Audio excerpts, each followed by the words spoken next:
Blöf yapıyor. Kafanı kopardığında anlarsın blöf yapıp yapmadığımı. Bu şaka mı?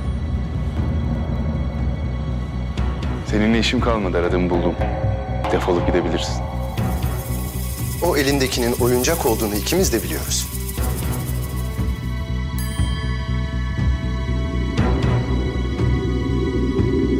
İstersen mekanı bir kontrol et. Barın oralara bir bak. Eğer yalan söylüyorsan şimdi kafanı patlatırım Yavuz. Dragan sakin ol.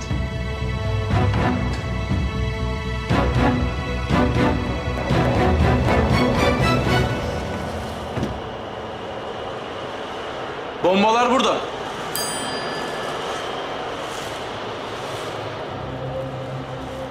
Ne istiyorsun?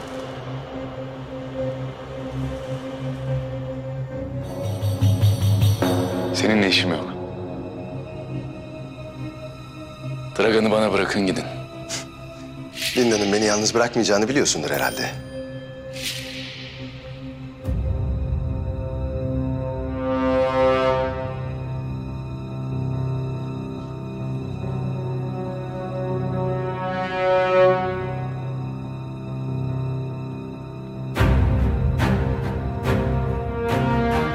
Üç.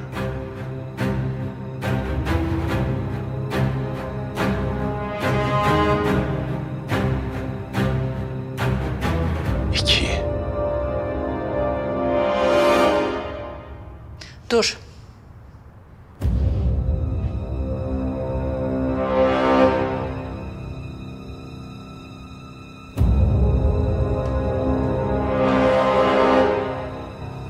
Kusura bakma Dragan. Burada senin yüzünden ölmeye hiç niyetim yok. Yavuz Karasu, tarzını sevdim. Seninle tekrar görüşeceğiz. Beni burada yalnız mı bırakacaksın? Benim yerimde olsan sen de aynı şeyi yapardın.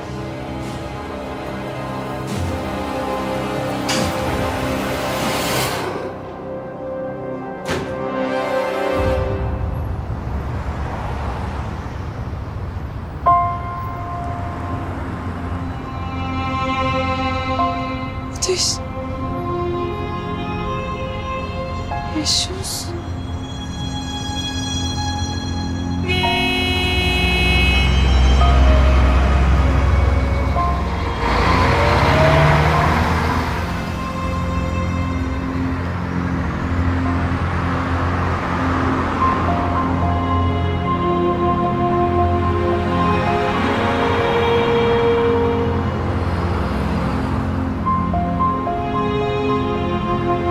Ateş. Buradaydın. Buradaydın. Buradaydın. Buradaydın. Buradaydın.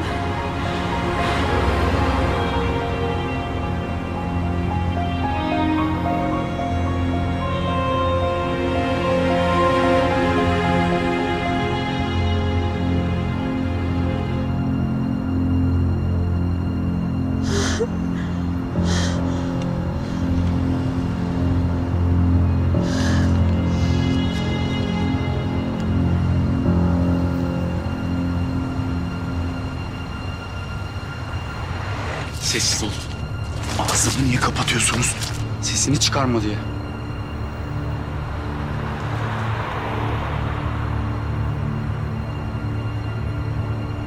Şuraya bak. Senin bir şey hatırladığın yok tabii.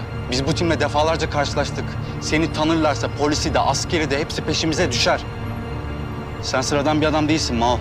Sen Dragan'ın sağ kolusun, unuttun mu? Hani ben köyde kendi halinde yaşayan bir insandım. Öyleydin. Ama Türkler rahat vermeyince, köyümüzü yakıp yıkınca bizimle mücadeleye katıldın. Dragan sendeki yeteneği fark etti. Seni sağ kolu yaptı. İyi hoş böyle güzel anlatıyorsunuz da ben hiçbir şey hatırlamıyorum. Kafamın içi bomboş.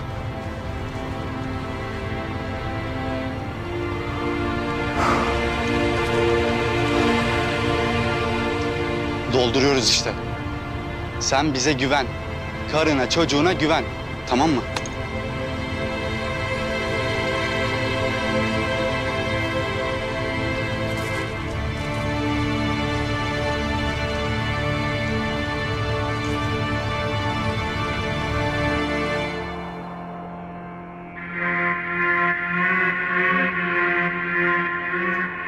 Ancak leşimi çıkarırsın biliyorsun değil mi?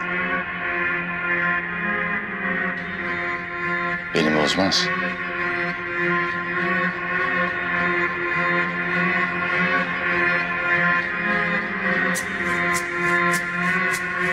Sizin gibi korkak düşmanlarımın olması beni çok üzüyor.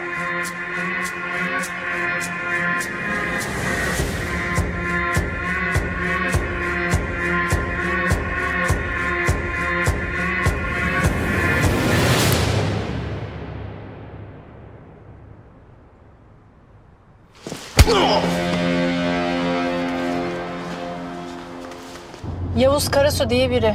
İçeri patlayıcı yerleştirilmiş. Türk ajanı. Dragan elinde, haberiniz olsun. Tamam, ben ilgileniyorum.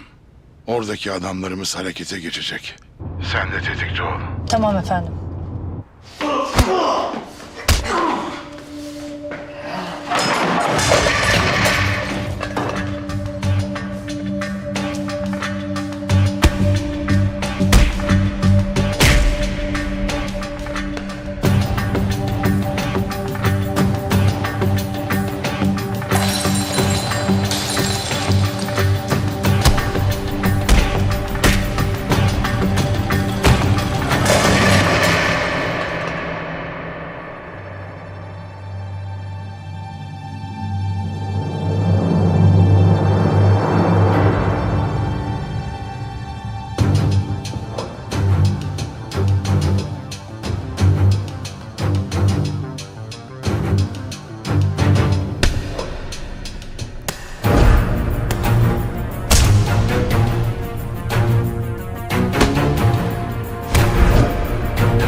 Çok büyük bir hata yapıyorsunuz Derya Hanım. Aslan yanınızda oturuyor. Şansını fazla zorlama istersen Seda. Ya da adın her neyse. Adım Seda. Başka bir adım falan yok. Size ne söyledi, ne delil gösterdi bilmiyorum ama en başından beri benim üzerime oynuyor. Benden mi bahsediyor? Galiba. Sen bir şey falan mı kullanıyorsun? Görüntü kaybı olmuş sende çünkü. Başından beri senden şüphelenen Eylem değil bendim. Eylemi öne sürdüğünde anladım. Öne sürdüm çünkü o bir hain. Bana bak. Benim çok sevdiğim bir istihbaratçı abim vardı, Hamit Karasu. Derdi ki, biz bu dünyanın kahrını çekiyoruz çünkü neyi neden sevdiğimizi biliyoruz. Bu ülkeyi seviyoruz çünkü başka çaremiz yok. Neden başka çaremiz yok biliyor musun? Çünkü senin gibi aç yırtıcılar peşimizde de ondan. Eğer biz bu ülkeyi sevmekten vazgeçersek, gönül bağımızı koparırsak, onlar da bizi birbirimizden koparırlar. Yani seni ve senin gibileri tanıyoruz ve biliyoruz canım benim. O yüzden kendini de sabrımı da zorlama artık.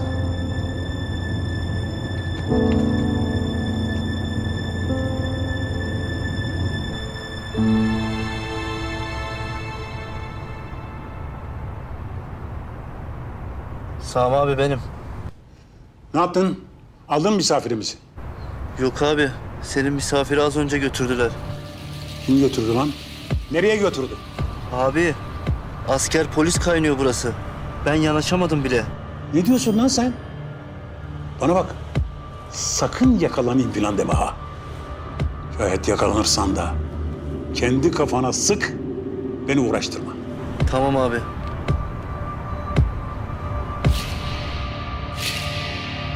Ne olmuş abi? Yandık. Resmen yandık. Dosyaları alamadık. İçerideki adamımızı da almışlar.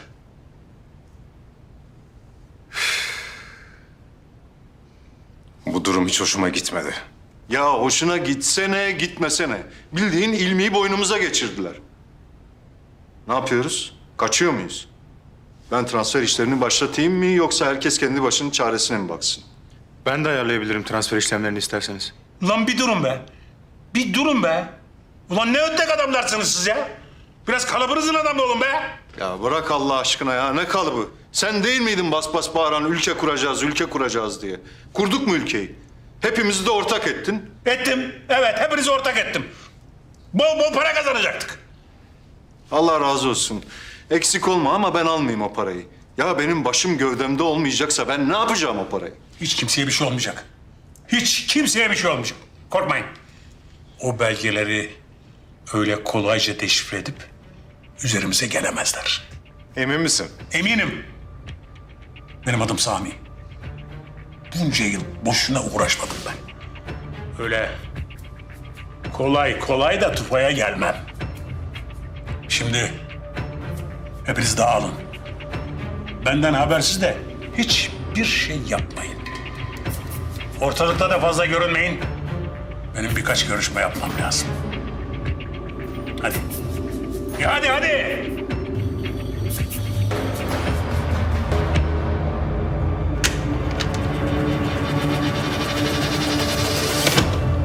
Aferin aslanlarım.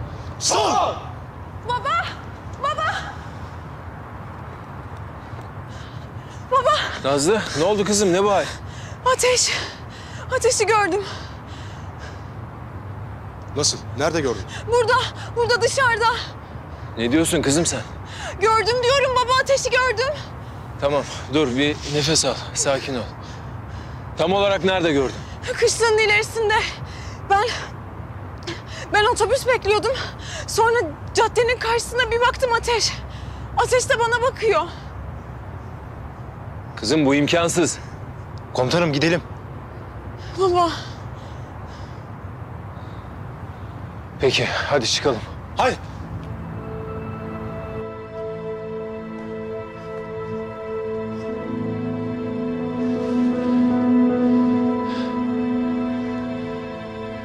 Biliyor musun bir gün seni öldüreceğimi biliyordum. Bunu hep kendi ellerimle yapmak istemiştim. Beni canlı götürmen gerektiğini söylemişlerdir. Söylediler. Ama ben senin leşini görmeyi tercih ederim. Cesedinin çöplerde koktuğunu görmeyi tercih ederim. Babamın ve yaptığın bütün pisliklerin intikamını almayı tercih ederim.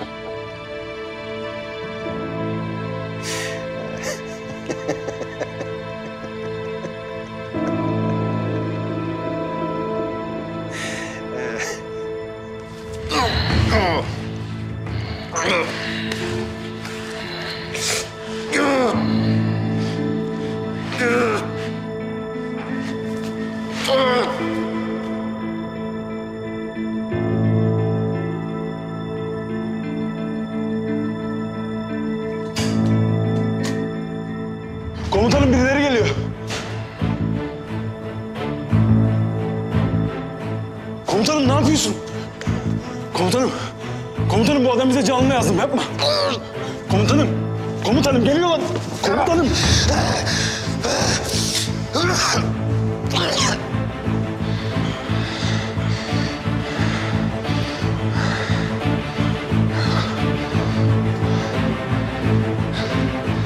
Araba nerede?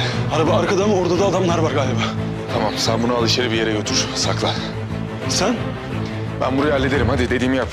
Komutanım adamlar çok kalabalık. Kopuk. Adamlar geliyor. Dediğimi yap. Eğer beni geçerlerse son kurşunumuzu Dragan'a sakla. Komutanım ben seni bırakmam.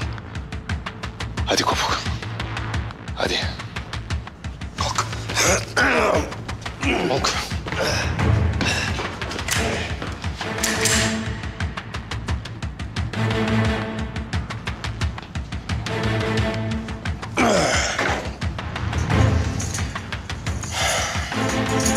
Elini uzat. Uzat.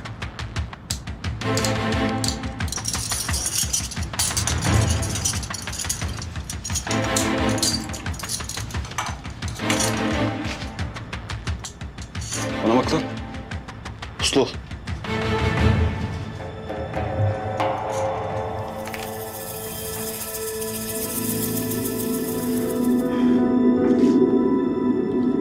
Turan Usta, burada işler karıştı biraz. Bizim acil buradan çıkmamız lazım.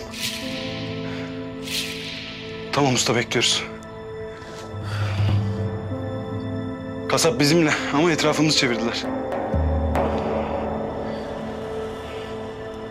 Eyvallah.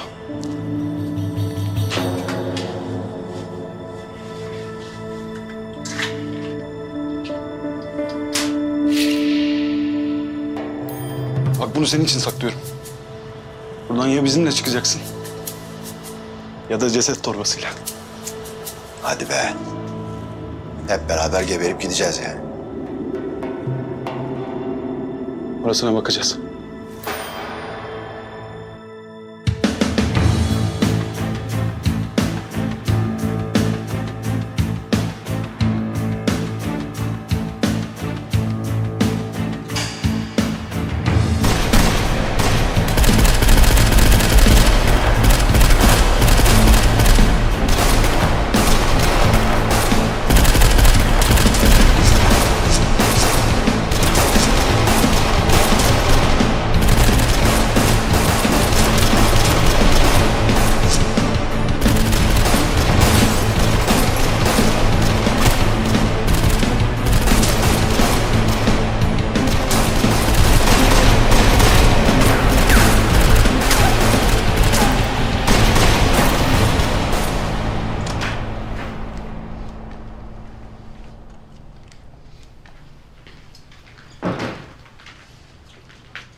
Sen şimdi burada uslu uslu otur.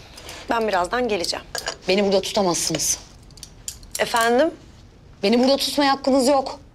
Bırak şu oyunu, çöz artık şunları. Sen manyak mısın be? Sen bırak şu atarları, şovları da şu ifadene odaklan. Bülbül gibi ötmeden buradan asla çıkamayacaksın. Allah kahretsin ya. Sendin hain, sen. Ortalık temiz, çıkabiliriz. Çok oyalandık zaten, hadi. Ama neden duruyorsun? Ne oldu? Kız. O kız beni tanıyordu. Caddedeki kız. Bana doğru yürümeye başladı, beni buraya çektiniz. O kız beni tanıyordu. Ya anlattık ya Mao. Bu kız kışladan çıktı. Belki seni daha önce görmüştür. Ne bileyim, belki babası asker, belki kocası.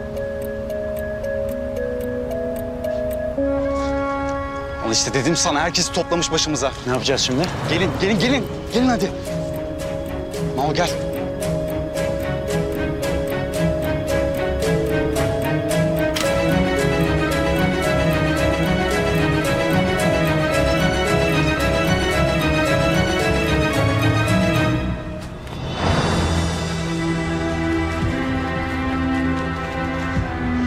Buradaydı. Tam buradaydı baba. Tamam. Etrafa iyice bakalım. Feyzullah, bak bakalım buraya gören bir kamera falan var mı? Şu metruk alanı bir iyice bir kontrol edin. Hadi. Emredersiniz komutanım. Efendim?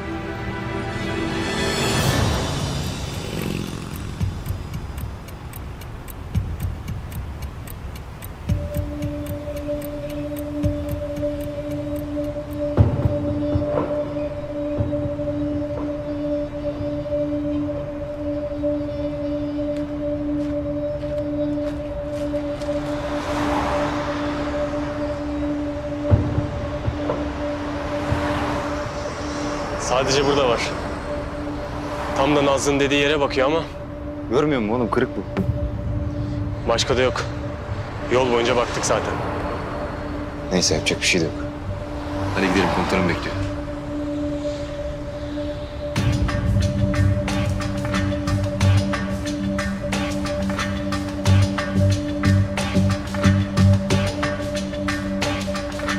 Beni affet Mehmet abi gördüğüme eminim.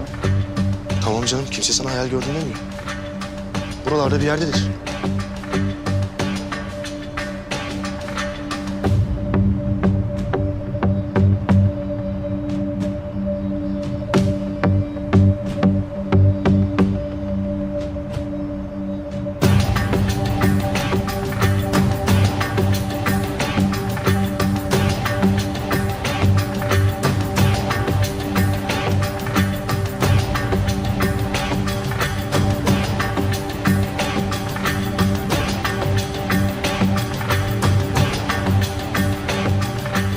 Çocuklar toparlanın.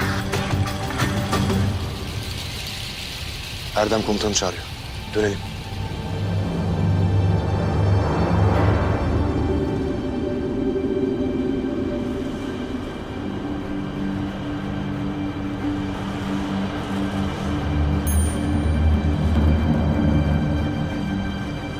Ucuz atlattık.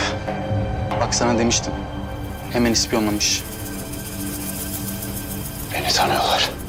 Türkler düşmanlarının yüzünü unutmaz. Kimse düşmanın yüzünü unutmaz. İyi. Sen de bunların yüzünü unutma. Bunlar da senin düşmanın.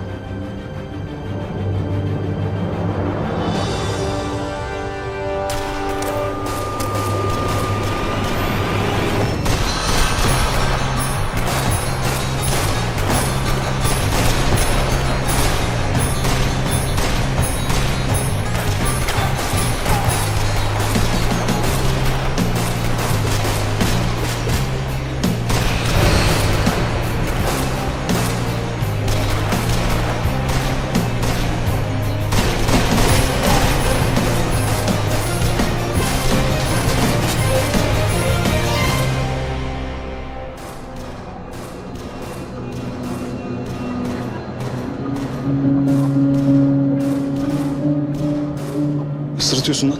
Sen de onlardansın değil mi? Çok şükür zalimlerden olmadık. Hangi köyündensin? Lan bana bak, senin kafanı koparırım. Sus! Ya hemen ne celalleniyorsun? Belki tanıdığım birilerini öldürmüşümdür diye soruyorum. Çok insan öldürdüm ben orada.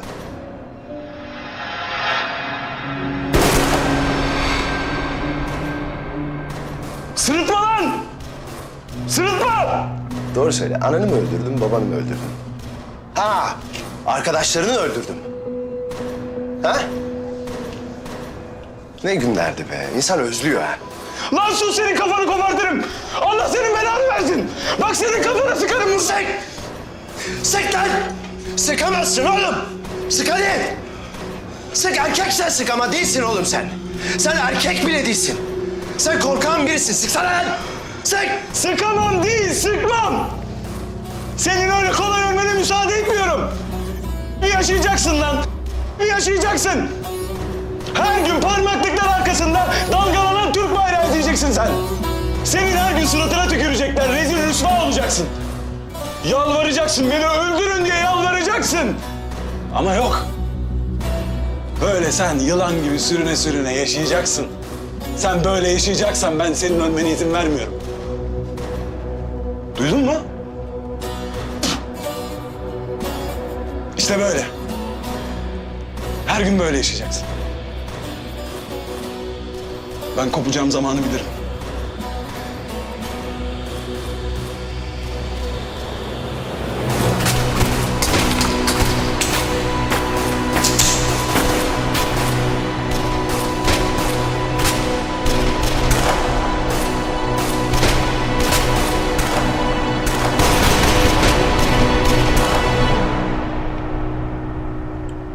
Komutanım. Karabatak falan yok. Komutanım, burayı gören Mobese'de kamerada yok. Civardaki dükkanlarda kamera var mıydı? Bir dükkanda bir tane var. O da kırık. Burada olsaydı zaten kışlaya gelirdi. Kaçacak değil ya. Orası öyle. Ya ama buradaydı. Gerçekten buradaydı. Tam olarak burada gördüm. Hatta bana baktı. Ben onu ateşledim, koştum. Ama sonra Sonra ne oldu? otobüs geçti. Sonra bir baktım yok. Uçtu mu yani? Benim tanıdığım Karabatak Nazlı'yı gördüyse uçmaz. O seni gördü mü? Gördü. Yani baktı ama... Sanki bakışları Ateş'in bakışı gibi değildi. Kızım sen Ateş'i gördüğüne emin misin? Eminim baba. O kadar delirmedim herhalde.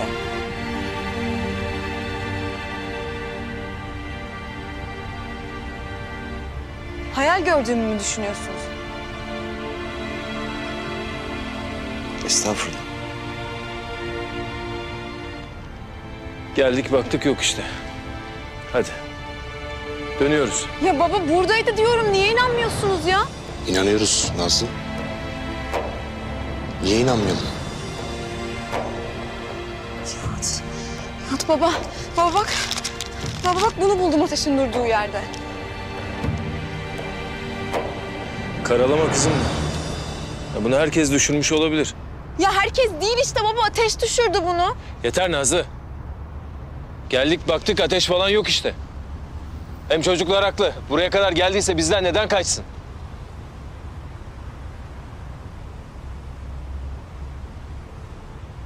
Kızım zor günler geçiriyorsun anlıyorum. Olabilir. Bir an gözünün önüne gelmiş olabilir yüzü. Yani bu olmayacak şey değil. Bir şekilde atlatacağız. Baba ben hayal falan görmedim. Hiçbiriniz bana inanmıyorsunuz ama ben ne gördüğümü gayet iyi biliyorum.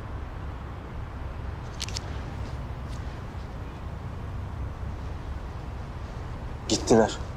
Çabuk çıkalım buradan hadi. Hadi.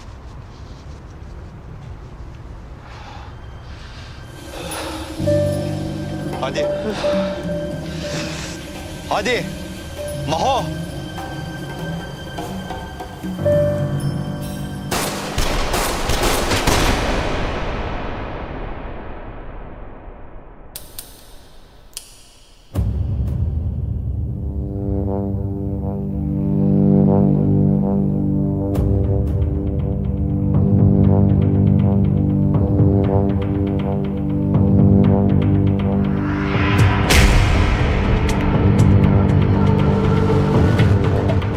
Bana bak lan. Sıksana oğlum kafama. Bak buradan sağ çıkamayacaksınız. Ne sen ne komutanın buradan sağ çıkamayacak. Bu son fırsatın. Sık kafama. Bizim öyle uzun yaşamak gibi kaygılarımız yok. Bizim şerefli yaşamak gibi kaygılarımız var. Ama sen anlamazsın, boş ver.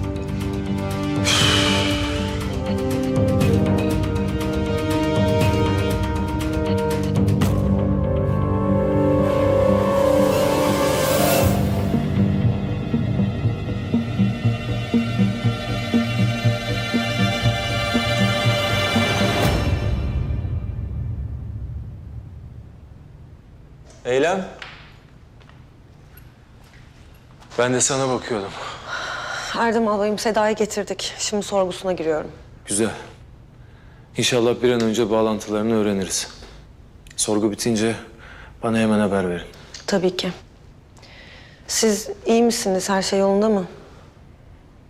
Nazlı, Ne oldu Nazlı'ya? Ateş'i gördüm diye geldi. Kışlanın yakınında, caddenin karşısında görmüş. Nasıl yani? Gerçekten mi? Ben de işte ondan emin değilim. Gittik baktık yok. Ama tutturdu Ateş'i gördüm diye. Ateş olsa niye buraya gelmesin ki? Orası öyle. Uf, yani Nazlı'nın yaşadıkları da kolay atlatılacak şeyler değil. Siz tabii daha iyi bilirsiniz ama belki de bir psikolojik desteğe ihtiyacı vardır. Doğru söylüyorsun. Belki ikna etmek zor olabilir. Ama bir denemek lazım. Haklısınız. Neyse sen şu sorgu işini hallet. Sonra bunları konuşuruz. Kolay gelsin. Teşekkürler.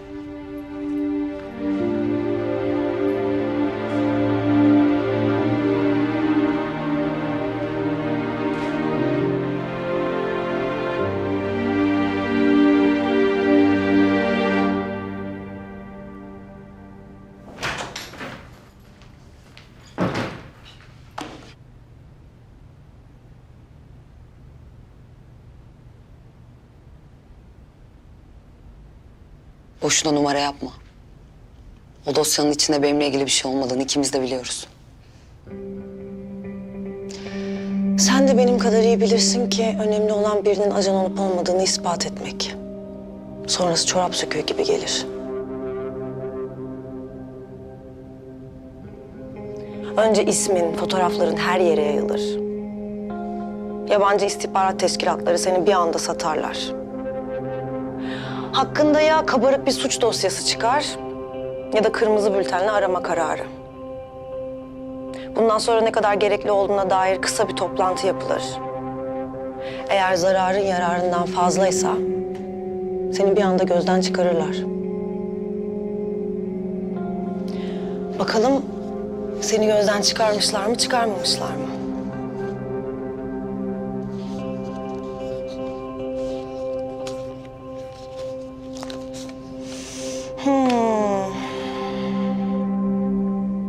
Seni korumaya fazla niyetleri yok.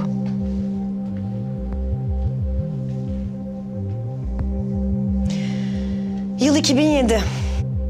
Afganistan'da 3 yabancı istihbarat görevlisinin kaybolduğu bildirilmişti. Haklarında resmi olarak bir isim veya fotoğraf bilgisi yoktu. Senin fotoğrafını taratırken bil bakalım ne bulduk.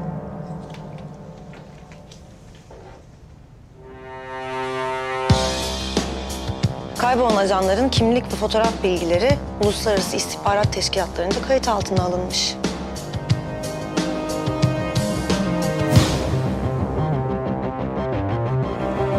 Fotomontaj bir fotoğraf. Hı, fotomontaj. Zaten senin burada olman da şu an bir rüya, değil mi? Yersen.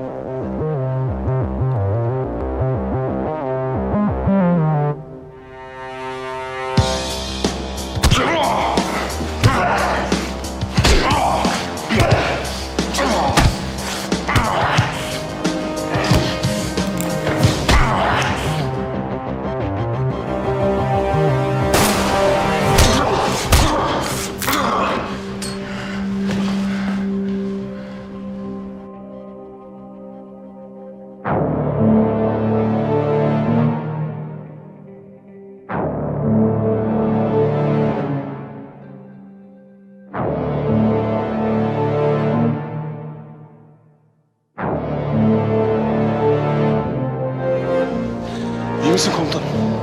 Zorladılar biraz. Yaralı falan değilsin değil mi? İyiyim Dragan.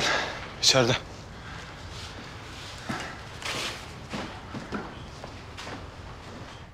Gerçek adın ne?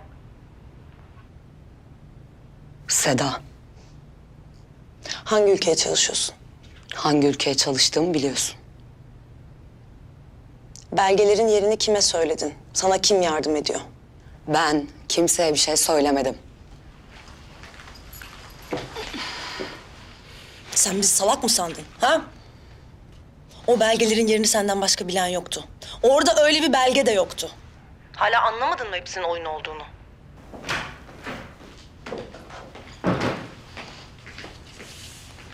Ne var? Telefonunu inceledik. Görüştüğü numaralardan bir tanesi dikkat çekiciydi. Görmek istersiniz diye düşündüm. Güzel. Bakalım Sami de konuşmamak konusunda senin kadar kararlı mı?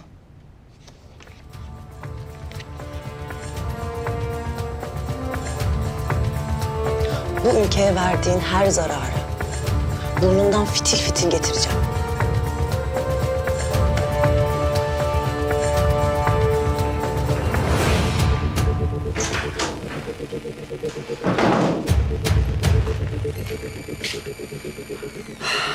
Burada irtibatta olduğu kişi bu Sami denen adam olabilir. Eğer öyleyse Sami'yi almak için elimizde sağlam kanıt var demektir. Hemen time haber verelim operasyon için. Tamam.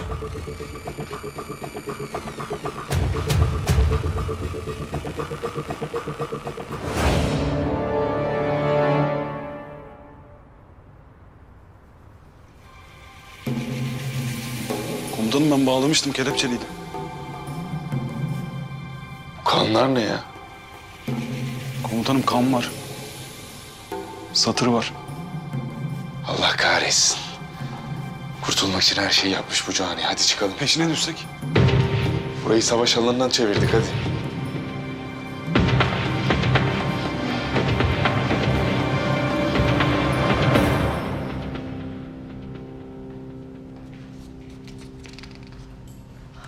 Ne oldu Eylem?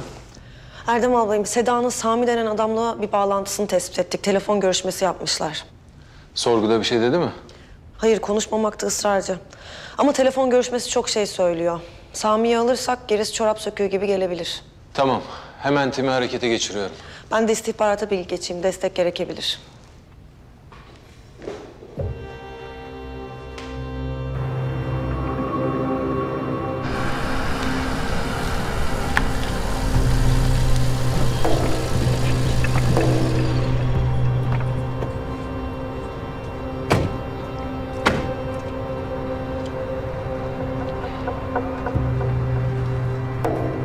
Yıldırım unsurları. Mekana intikal ettik. Binayı iki koldan sarıyoruz. Anlaşıldı. Binanın arkasını sarıyoruz.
Araç hazır mı? Tamam. Tamam, geliyorum.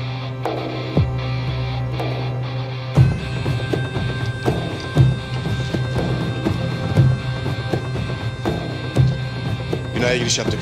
Siviller var. Sivilleri uzaklaştırın. Hanımefendi buyurun, sizi dışarı alalım. Buyurun.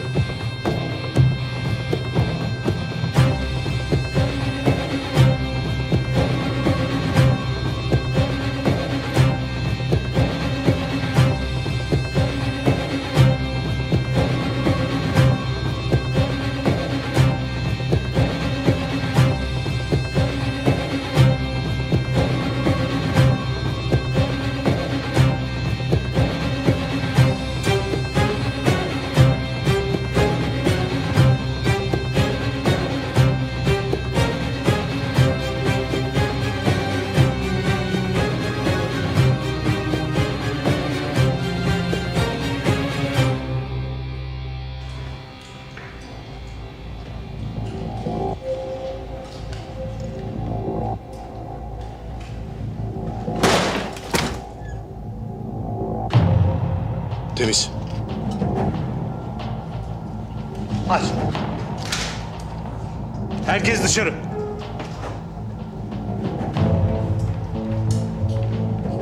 Temiz.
Temiz.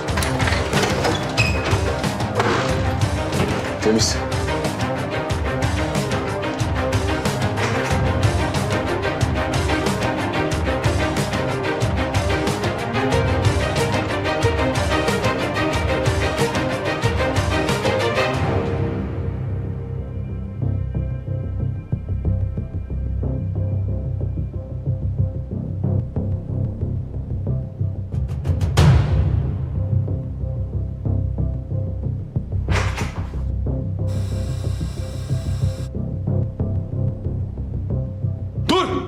Dur basma. Gaz kaçağı var. Komutanım gaz kaçağı var. Gaz kaçağı var. Dışarı çıkın. Gaz kaçağı var. Çık, çık, çık!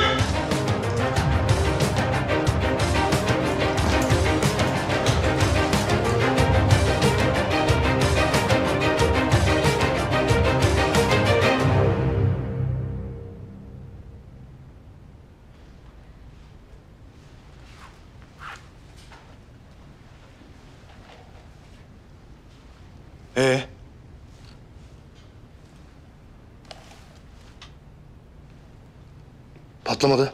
Patlasaydı da parçalansa mıydık? Hayır anlamıyorum. Üzüldün mü yani? Oğlum patlayacak gibi konuştunuz. Komutanım ben patlayacak demedim ki. Gaz kaçağı var dedim. Yani bir ihtimal verdim. Hala patlama ihtimali var mı yani? Komutanım patlama ihtimali her zaman vardır. Yani bir gaz kaçağı varsa ben patlama olur diye beklerim şahsen.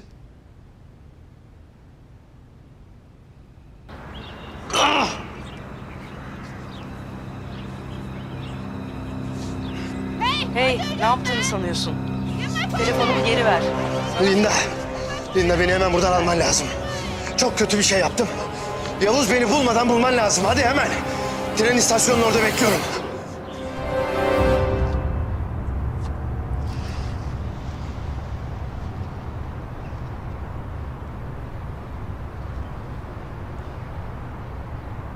Komutanım, bölgeyi taradık. Sağım yok.